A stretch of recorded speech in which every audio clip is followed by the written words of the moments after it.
السلام علیکم۔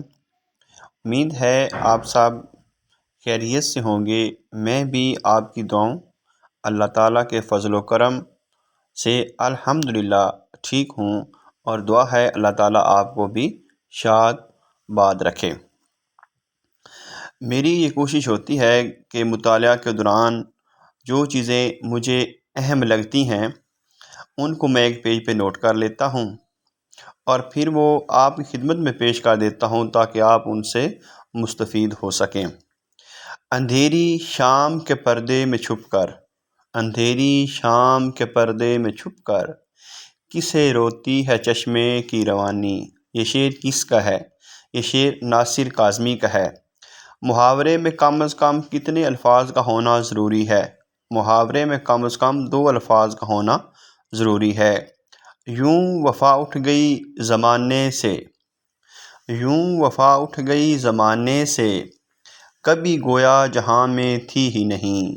یوں وفا اٹھ گئی زمانے سے، کبھی گویا جہاں میں تھی ہی نہیں۔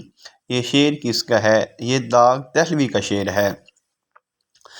اب میں ایک بہت ہی اہم شعر کو پیش کرنے جا رہا ہوں جو کہ پچھلی بار بھی لیکچرر اردو کے ریٹن ٹیسٹ میں آیا ہوا تھا۔ ایک سا باغ ایک سا پانی، دیدہ و دل عذاب ہیں دونوں۔ ایک سا باغ ایک سا پانی، دیدہ و دل عذاب ہیں دونوں۔ یہ شعر کس کا ہے؟ یہ شعر میر تقی میر کا ہے۔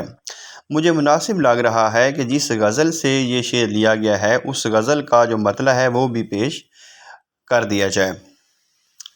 یہ جو چشم پر آب ہیں دونوں، یہ جو چشم پر آب ہیں دونوں، ایک خانہ خراب ہیں دونوں۔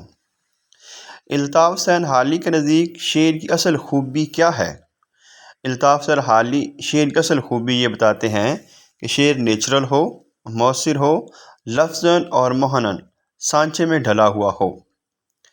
کس شاعر کی 4 پشتوں سے شاعری اور مرثیہ گوئی اس کے خاندان میں چلی آتی تھی اور وہ اس بات پر فخر کرتا تھا؟ میر انیس۔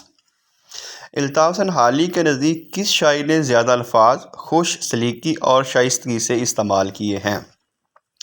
الطاف حسین حالی مقدمہ شعر و شاعری میں کہتے ہیں کہ یورپ میں یہ رواج رہا ہے کہ جو شاعر زیادہ الفاظ کو استعمال کرتا تھا اس کو برتر شاعر تسلیم کیا جاتا تھا۔ تو اس حوالے سے وہ کہتے ہیں اگر دیکھا جائے تو میر انیس نے زیادہ الفاظ خوش سلیقی اور شائستگی سے استعمال کیے ہیں، اس لیے وہ تمام اردو شعراء میں برتر ہیں۔